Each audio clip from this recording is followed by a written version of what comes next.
All right. So today we're going to be looking at sugar-free gummy bears. I've been told that these things are pretty popular, especially when it comes to things that are funny for reviews. Um, Take a look at some of these. We got a lot of choices here. We're going to go with the ever popular Haribo. Haribo. Let's see if I can find these real quick. Oh, these things are disgusting, by the way. Let's see. Nutty, fruity. Alright, we'll do a search for.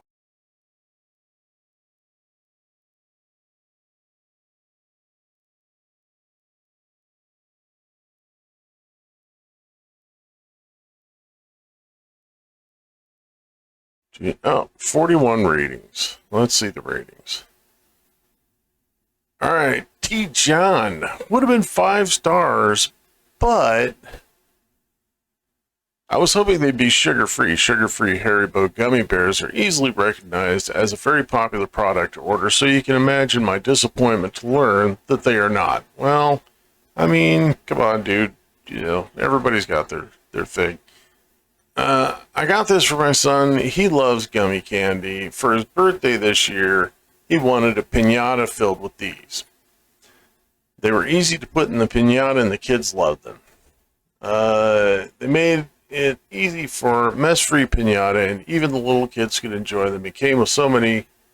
So, you know what? I need to read the lower reviews. Let's take a look at those. 21% are 1 stars. Let's take a look at the 1 stars. All right, Be the Change. Bought Halloween candy, got old Valentine's Day. Reviewed in the United States in September 29, 22. I bought these for year-end soccer Halloween tournament.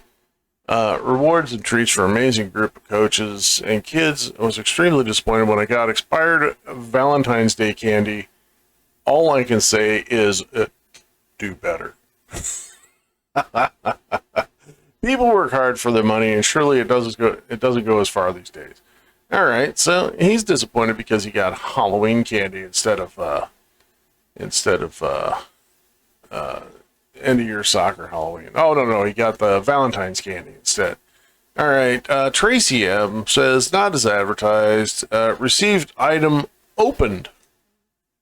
Being it food, I wanted to return it, and I'm unable to return because it is food. Wish I would have known this before purchasing. Very disappointed. Also, advertising Halloween candy, and it is not. It's Valentine's candy. Well, I mean, that seems to be a pretty popular issue with these. Not fresh, flavor non-existent. You know what you need to do? If you have gummy bears that aren't fresh and they have no flavor, soak them in vodka. Then nobody is going to give a shit if they have any flavor to them at all. You soak them in vodka, friggin' 2 handsfuls into the product, and you are going to love them. So give that a shot. See what happens. Real popular at parties. I don't like gummies to begin with, so that wouldn't be a problem for me.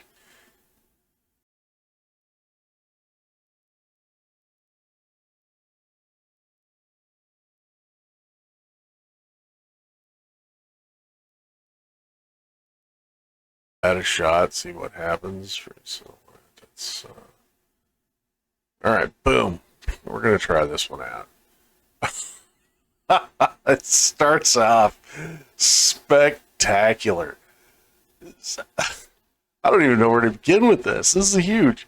And this guy is just groaning about these things. All right, so let's see. Luke in 2015, June 5th, says, "See you in hell, Haribo sugar-free gummy bears." Man, It was my last class of the semester, and the final exam worth 30% of our grade. After a late night study session, I felt confident, but I had to decide between sleeping in or cooking breakfast. My eyelids chose sleep.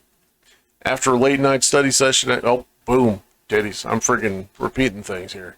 All right, my stomach later regretted the decision, and after several uncomfortable stomach growls, I finally decided to make a quick stop to the campus bookstore and grab a snack before my test. I can see where this is going already.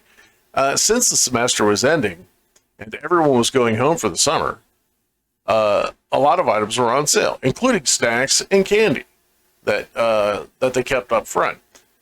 Being in a hungry state that I was, it felt only logical to pick the largest yet least expensive candy in order to get more bang for my buck. Dude, more bang for your buck isn't always a good thing. I'm telling you, sometimes you get what you pay for. All right, and there they sat. 2 bags of Haribo sugar-free gummy bears. Buy one, get one free. What a deal. I thought, naively, of course. I would eat 1 bag before my test and 1 bag afterwards. As I walked to class, I gleefully chewed on those abominable little bastards, unaware of the utter mayhem that would soon be unleashed on my poor anus. All right, I sat down at my desk as the professor informed us, due to the issues with cheating in the past, restroom breaks would be prohibited until the completion of the exam. I'll give you 10 minutes to use the restroom now.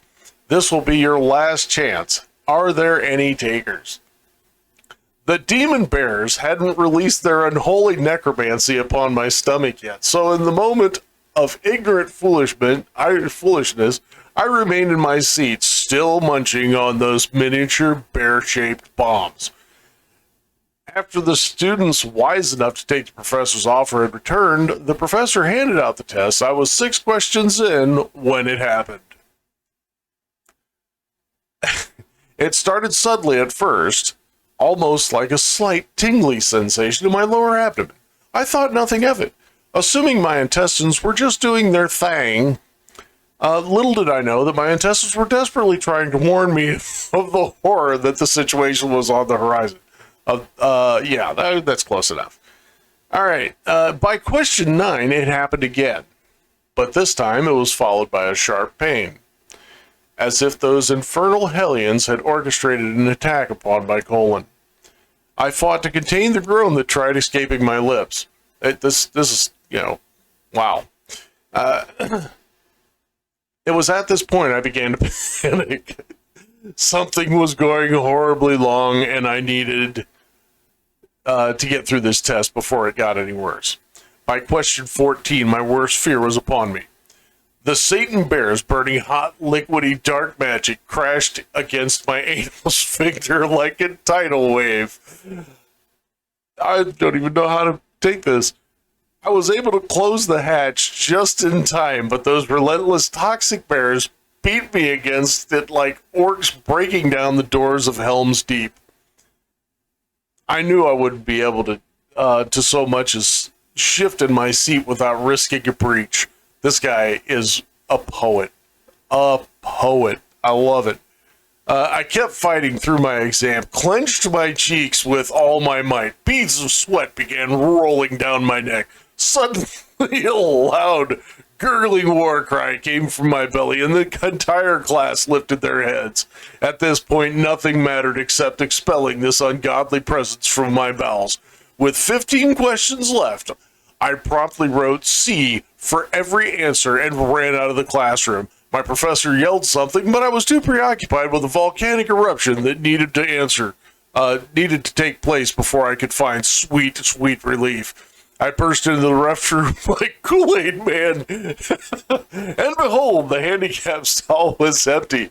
Sun rays from the adjacent window shone upon it as if it were a gift from God himself. It took me less than 5 seconds to undo my belt buckle, pull down my pants, and finally relax my weary buttocks upon the toilet seat. It took absolutely no effort to expel the demon. Almost immediately, the floodgates of hell were opened and the damned liquid souls of an entire bag's worth of gummy bears cried as they burned through my sphincter and into the watery abyss below. I had never felt such simultaneous relief and anguish in my life. After 30 minutes of this, I immediately went home, dug a hole in my backyard, and burned the remaining bag of gummies.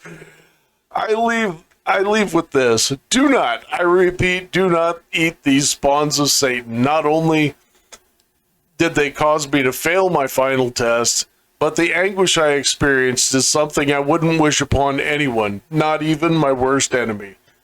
The only place these godforsaken hell bears belong are buried deep below the earth's surface.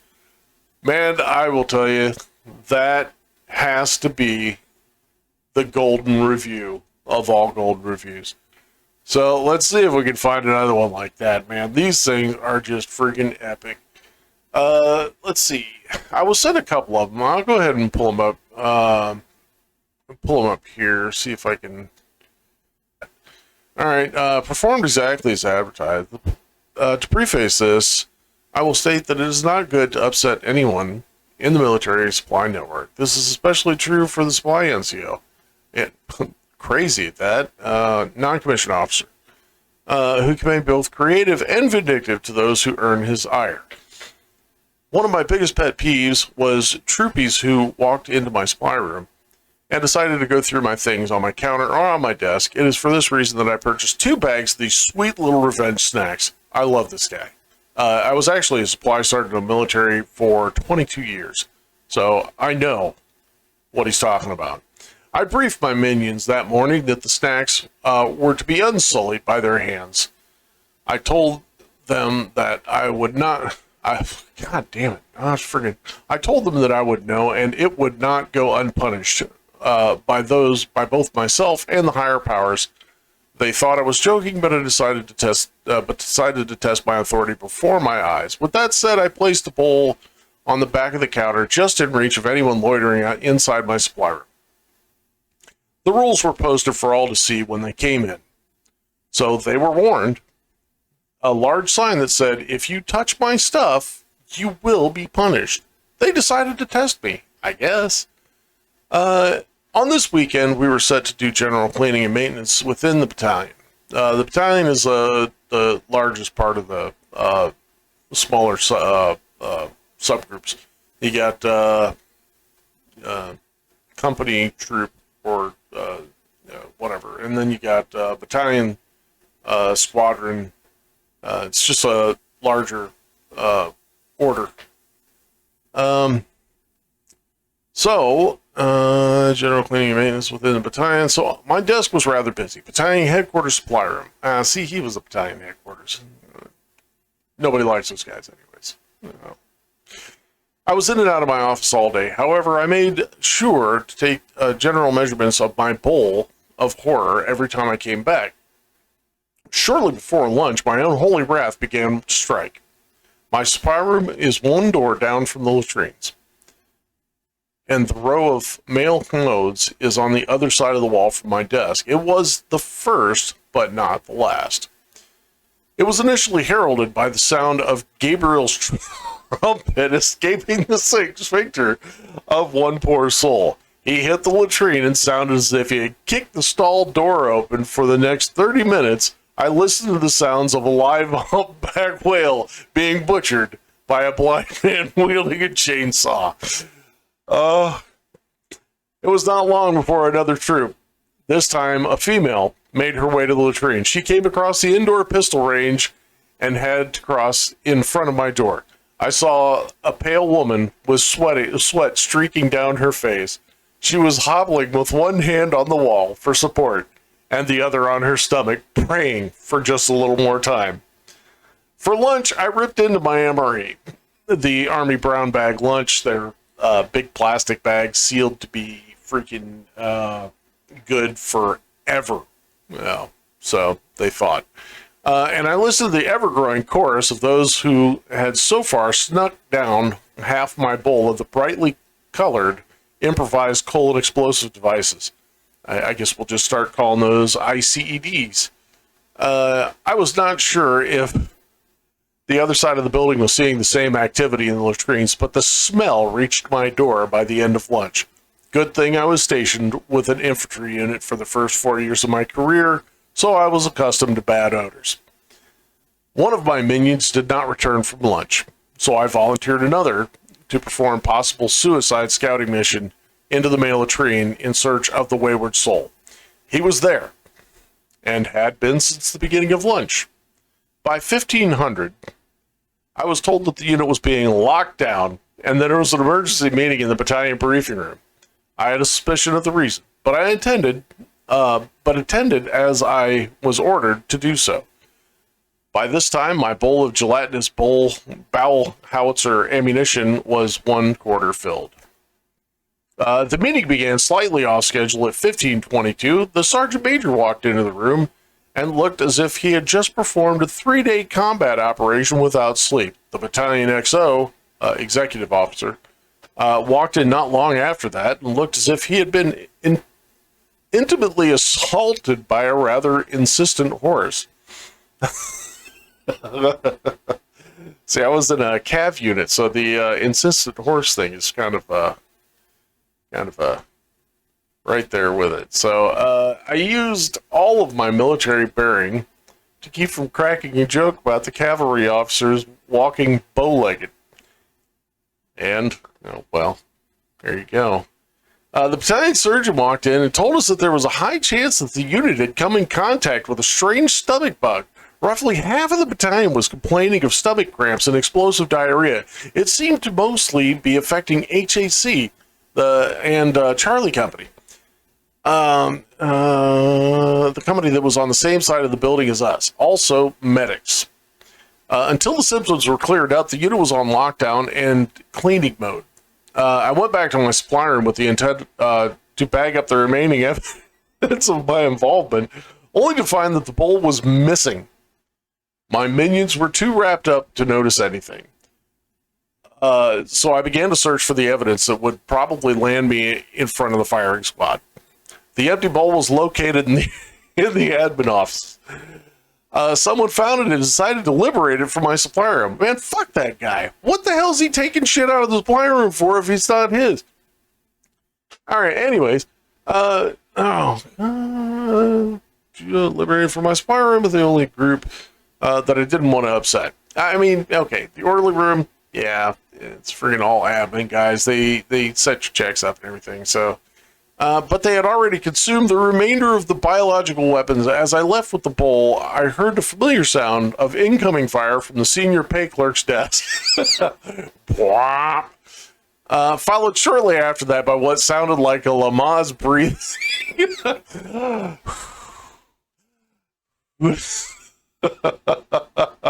I can just see it, man. Friggin', oh, jeez.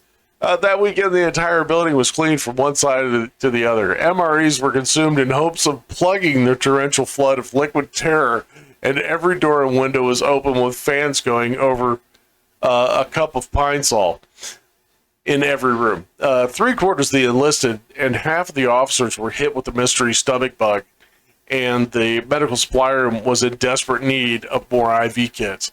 I don't know if the message got across, but it was definitely an entertaining weekend. So, yeah, the supply room is a great place to put stuff like that because people just freaking walk in and take shit all the time. All right, top reviews from the United States. Chris Webb says The Gummy Bear from Hell, reviewed in the United States July 25th, 2022. It is as if I have given birth to 1,000 Satan babies. As I hold on for dear life, my bunghole feels as if someone has called 100 napalm strikes on my sphincter. It is as if the maker took the tip of hell, found the ingredients, and came back, dropped the ingredients in, and whammo, the gummy bear from hell. This fella says he's hooked on the gummy bears. Well, it's good for you, buddy, but things just don't seem to be looking up for the Haribo gummy bears. The sugar-free ones, anyways. So I'm going to keep looking here, see if I can find some more. Uh, there was actually a guy, I watched a video, this big fella, big, hella hefty guy, not like hefty you know, around the girth of his stomach, but he's a big guy, works out, and he ate, what the hell was it? Like, he ate like a 2 pound bag of the Haribo gummies, and just, it was horrible. I mean, he said he was in friggin' bed for like a couple of days after that. I can't remember. It was friggin' nuts. And, you know, you just don't do things like that. It turns out bad, obviously. I mean, look at the reviews they're getting. So, I'm going to take a look and I'll see if I can find some more of these things for you. And I'll be right back. Okay, looking at these, I'm already 23 minutes into this thing, so I'm going to have to hang it up here. I know I said I'd be back with more. I'm probably going to have to do more of these just with the Haribo sugar-free gummies because, I mean, dude, these things are nuts. I can't believe people are going with all these problems with them. So I'm going to hang it up. I'm going to have to edit the video, get it down to time, and see what I can come up with. But I hope you enjoyed it. You can subscribe or not. It's up to you. It's always up to you. It's your mouse, your computer, your friggin' account. Do what you want. I'll talk to you later, and I'll see if I can get some more of these going later.